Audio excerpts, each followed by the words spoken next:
भारत के उन लाखों परिवारों के लिए एक बहुत बड़ी राहत की खबर आई है जिनके घर में कोई बच्चा डॉक्टर बनने का सपना देख रहा है, नीट की तैयारी कर रहा है या इस साल काउंसलिंग की टेबल पर बैठने वाला है।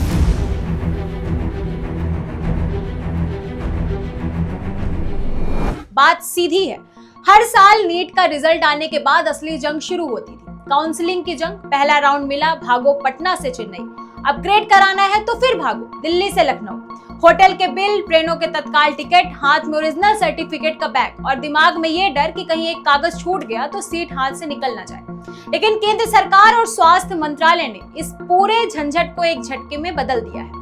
One time physical reporting for NEET UG counselling नियम लागू कर दिया गया है, यानी अब आपको बार बार अलग शहरों और कॉलेजों के चक्कर नहीं काटने पड़ेंगे। तो सवाल यह है कि यह नया नियम कैसे काम करेगा, सीट अपग्रेडेशन में अफ्लोट और फ्रीज का क्या रोल होगा और पीडब्ल्यूबीडी और एनआरआई कोटा वाले छात्रों के लिए कौन कौन से 4 बड़े बदलाव किए गए हैं, और सबसे जरूरी, इससे दलाली और डॉक्यूमेंट रिजेक्शन की धांधली कैसे रुकेगी। आज के इस एक्सप्लेनर में हम नीट काउंसलिंग के इस पूरे नए तंत्र को बारीकी से समझेंगे। पहले गणित समझिए कि दर्द क्या था। मान लीजिए कि राउंड 1 में एक छात्र को उसकी 10वीं पसंद का मेडिकल कॉलेज मिला। अब वो चाहता है कि राउंड 2 में उसे उसकी पहली या दूसरी पसंद का कॉलेज मिले। पुराने नियम के मुताबिक उसे पहले अपनी 10वीं पसंद वाले कॉलेज में व्यक्तिगत रूप से उपस्थित होना पड़ता था, फीस भरनी पड़ती थी, ओरिजिनल कागजात जमा करने पड़ते थे। फिर जब राउंड 2 में अपग्रेडेशन होता था तो पुराने कॉलेज जाकर कागजात वापस लेने का पूरा ड्रामा होता था और फिर नए कॉलेज दौड़ना पड़ता था। इसमें 3 सबसे बड़ी समस्याएं थी। पहली, समय और पैसे की बर्बादी। दूसरी, ओरिजिनल डॉक्यूमेंट खो जाने या कॉलेज द्वारा समय पर ना लौटाने का रिस्क। और तीसरी, सीटें ब्लॉक रहना जिससे कट ऑफ पर असर पड़ता था। अब नया नियम क्या कहता है? केंद्रीय स्वास्थ्य मंत्री जेपी नड्डा की समीक्षा बैठक के बाद स्वास्थ्य मंत्रालय के उप महानिदेशक डॉक्टर बी श्रीनिवास ने साफ कर दिया है कि अगर आप पहली बार आवंटित सीट से संतुष्ट नहीं हैं और अपग्रेडेशन चाहते हैं तो आपको आपके कॉलेज के चक्कर काटने की जरूरत बिल्कुल नहीं। अब समझिए कि जब आप एमसीसी यानी मेडिकल काउंसलिंग कमेटी के पोर्टल पर लॉगिन करेंगे तो आपके सामने मुख्य रूप से 2 ऑप्शन होंगे, फ्लोट और फ्रीज। फ्लोट का विकल्प, मान लीजिए आपको राउंड 1 या 2 राउंड में सीट नहीं मिली, आप उस सीट को सुरक्षित भी रखना चाहते हैं और अगले राउंड में बेहतर कॉलेज के लिए प्रयास भी करना चाहते हैं। अब आपको क्या करना होगा? आपको अपने आवंटित कॉलेज में शारीरिक रूप से रिपोर्ट नहीं करना है। अब आप घर बैठे एमसीसी के ऑनलाइन पोर्टल पर डॉक्यूमेंट वेरिफिकेशन पूरा करेंगे और आपको प्रोविजनल एडमिशन मिल जाएगा। इसका परिणाम क्या होगा? आपकी वो सीट आपके नाम सुरक्षित रहेगी।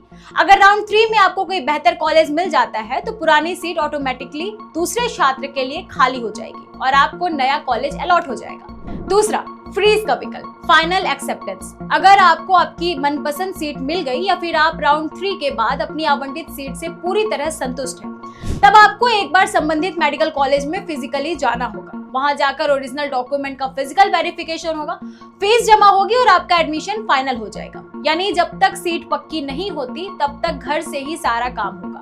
केवल एक बार एडमिशन लॉक करने के लिए कॉलेज जाना होगा। इस एक सुधार के अलावा 3 और बड़े फैसले लिए गए हैं जो इस साल के काउंसलिंग का चेहरा बदल देंगे। पहला, ऑनलाइन इस्तीफा। पहले अगर कोई छात्र अपनी अलॉटेड सीट छोड़ना चाहता था तो उसे कॉलेज जाकर एप्लीकेशन देनी पड़ती थी। कई बार कॉलेज प्रशासन अनाप शनाप बहाने बनाकर सीट खाली करने में देरी कराता था ताकि सीट फंसी रहे। अब एमसीसी पोर्टल पर ही ऑनलाइन रिजाइग्नेशन का बटन दे दिया गया है। एक क्लिक से छात्र अपनी सीट सरेंडर कर सकता है। दूसरा है एनआरआई कैटेगरी का पूरा डिजिटाइजेशन। एनआरआई कोटा में सबसे ज्यादा धांधली और कागजी गड़बड़ियां सामने आती थी। पहले छात्र कागजात ईमेल से भेजते थे जो कई बार स्पैम में चले जाते थे या मिसप्लेस हो जाते थे। अब इसके लिए एक समर्पित ऑनलाइन पोर्टल बनाया गया है। सारे स्पॉन्सरशिप और एनआरआई डॉक्यूमेंट्स इसी पोर्टल पर अपलोड होंगे, तुरंत वेरीफाई होंगे। और तीसरा है दिव्यांग पीडब्ल्यूबीडी उम्मीदवारों के लिए राहत। विकलांग दिव्यांग कोटे के छात्रों के लिए सबसे बड़ी दिक्कत थी असेसमेंट सेंटर की कमी। सरकार ने दिव्यांगता जांच केंद्रों की संख्या 16 से बढ़ाकर सीधे 61 कर दी है। साथ ही एक एपिलेट डिसेबिलिटी असेसमेंट बोर्ड का भी गठन किया गया है ताकि किसी छात्र को अगर प्रमाण पत्र के मूल्यांकन पर आपत्ति हो तो वो अपील कर सकते हैं। अब आते हैं सबसे अहम सवाल पर, सरकार ने यह कदम अचानक क्यों उठाया और इससे छात्रों को क्या फायदा होगा? दरअसल पिछले कुछ सालों से नीट में पारदर्शी व्यवस्था को लेकर कई सवाल खड़े हुए थे। इस नए सिस्टम में NIC नेशनल इंफॉर्मेटिक्स सेंटर ने साइबर सुरक्षा के कड़े इंतजाम किए हैं। पहला है NTA नेशनल टेस्टिंग एजेंसी से छात्रों का डेटा सीधे काउंसलिंग पोर्टल पर प्री पॉपुलेटेड आएगा, यानी फॉर्म भरते समय गलत जानकारी देने या फर्जी रोल नंबर इस्तेमाल करने का रास्ता बंद। दूसरा है NMC नेशनल मेडिकल कमीशन से सीधे वैलिडेटेड सीट मैट्रिक्स लिया जाएगा, जिससे निजी या सरकारी मेडिकल कॉलेज चुपके से सीटें गायब या ब्लॉक नहीं कर पाएंगे। और 3 सबसे बड़े फायदे: पैसे की बचत, गरीब और मध्यम वर्गीय परिवारों का ट्रैवल, स्टे और बार बार बनने वाला डिमांड ड्राफ्ट का खर्च बचेगा। दूसरा है समय की बचत, काउंसलिंग का समय जो महीनों खींचता था वो अब तेजी से पूरा होगा। तीसरा है मानसिक तनाव से मुक्ति, छात्रों को अपने ओरिजिनल सर्टिफिकेट जमा करके फंसने का डर नहीं रहेगा। संक्षेप में कहें तो नीट काउंसलिंग प्रक्रिया जो पहले छात्रों और अभिभावकों के लिए किसी दुस्वप्न जैसी होती थी, अब उसे डिजिटल इंडिया के दौर में पूरी तरह लचीला, पारदर्शी और छात्र अनुकूल बनाने का प्रयास किया गया है। अगर आपको काउंसलिंग के दौरान किसी भी तरह की तकनीकी समस्या आती है तो सरकार ने हेल्प डेस्क जारी किए हैं।